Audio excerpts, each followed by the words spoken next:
Baik pemirsa TVR Parlemen menjelang akhir tahun 2025 tentunya salah satu yang menjadi perhatian dari DPR RI melalui Komisi 11 yaitu adalah bagaimana realisasi pertumbuhan perekonomian di Indonesia yang ditargetkan pada Undang-Undang APBN tahun 2025 ini sebesar 5,2%. Lalu apakah memang Undang-Undang APBN ini berhasil mencapai target sesuai dengan realisasi yang terjadi hingga bulan Desember ini? Sudah bersama kami anggota Komisi 11 DPR RI Bapak Kamru Samad. Terima kasih Bapak atas waktunya Pak.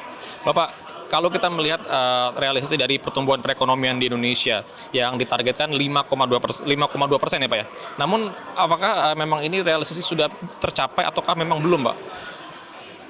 Kalau kita mencermati pertumbuhan ekonomi di 2025, akumulatif dari kuartal pertama, kedua, ketiga, itu akumulatifnya 5,01%. Itu artinya jika ingin kita mencapai target sesuai amanat Undang-Undang APBN 2025 5,2, maka kuartal keempat pertumbuhan ekonomi harus tumbuh di 5,4 setidak-tidaknya. Nah, apakah memungkinkan itu bisa dicapai di kuartal keempat? Beberapa langkah-langkah otoritas seperti otoritas fiskal menggondolkan dana SAL ke perbankan, lalu kemudian kurva penyaluran kredit mengalami peningkatan, kemudian uang yang beredar M0 juga mengalami peningkatan, lalu kemudian demand side mulai bergairah. Nah, itu semua semangat optimisme satu kebijakan yang menurut saya bisa saja. Tapi kita akan menghadapi beberapa tantangan. Misalnya di kuartal keempat ini salah satunya adalah beberapa bencana-bencana yang mau tidak mau akan mempengaruhi daya dorong dan akselerasi pemerintah daerah dalam melaksanakan program yang sudah direncanakan sebelumnya.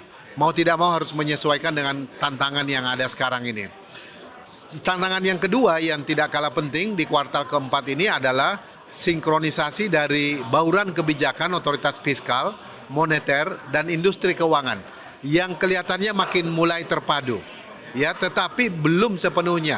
Walaupun Bank Sentral terus mengoreksi suku bunga acuan, lalu kemudian memberikan insentif untuk perbankan yang telah menurunkan suku bunga sesuai dengan suku bunga acuan Bank Sentral, mereka diberikan insentif kebijakan makro prudensial, lalu kemudian juga transmisi beberapa kebijakan Bank Sentral untuk pro growth. Salah satunya adalah perbankan yang menyalurkan di sektor-sektor prioritas, misalnya perumahan rakyat, ketahanan pangan, dan ketahanan energi. Nah, ini baru kita bisa lihat nanti setidak-tidaknya di kuartal kedua tahun 2026. Berarti Bapak melihatnya apakah optimis Pak? Ini kan tadi Bapak bilang kita harus setidaknya mencapai 5,4% untuk bisa memenuhi undang-undang. Kuartal keempat ini. Nah, apakah nanti memang bisa Pak? Ini kan sudah masuk bulan Desember nih Pak. Apakah bisa 5,4% Pak? Nah, bisa tidaknya nanti kita akan lihat di minggu pertama Februari tahun depan. Karena BPS akan mengumumkan di minggu pertama Februari tahun depan untuk kuartal keempat sekaligus bisa mengumumkan berapa capaian pertumbuhan ekonomi di 2025 karena dia akan mengambil sampling di Januari dan kemudian dia announce ke publik pada minggu pertama Februari tahun depan. Tentunya kan banyak sekali Pak permasalahan-permasalahan yang terjadi dari awal tahun hingga sekarang nih Pak, yang ditutup dengan bencana alam ini.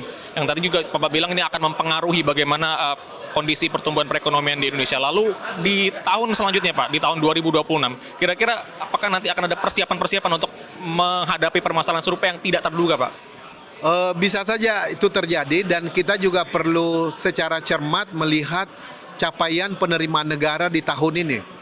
Karena ada kecenderungan pergerakan demand side itu mengalami kontraksi dari segi penerimaan negara. Nah, ini kita harus antisipasi kemungkinannya capaian penerimaan tahun ini akan mempengaruhi belanja kita di 2026, termasuk mempengaruhi defisit kita di 2026 yang sudah kita tetapkan 2,86 di Undang APBN 2026 yang akan datang.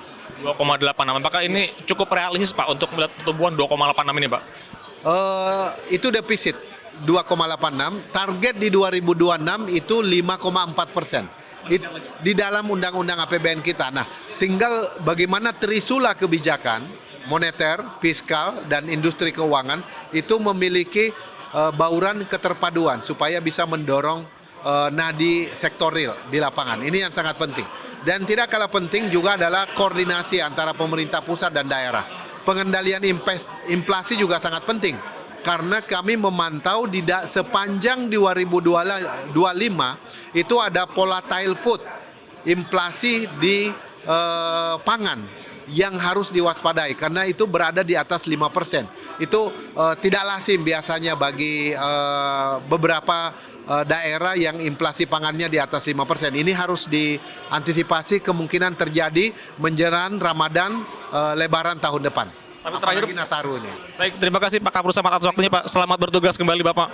Pemirsa, tadi itulah pembahasan kami bersama dengan anggota Komisi 11 DPR terkait bagaimana evaluasi dari realisasi anggaran 2025 yang berdampak pada pertumbuhan perekonomian dan juga bagaimana nantinya rencana di tahun 2026 yang pastinya Komisi 11 DPR RI masih akan terus berkoordinasi dengan pemerintah untuk memastikan target-target di tahun 2026 nanti bisa dicapai dengan baik oleh pemerintah dan juga memberikan dampak perekonomian bagi masyarakat luas. Sekian dari saya, Dede Ramadan, kembali ke rekan kami di studio.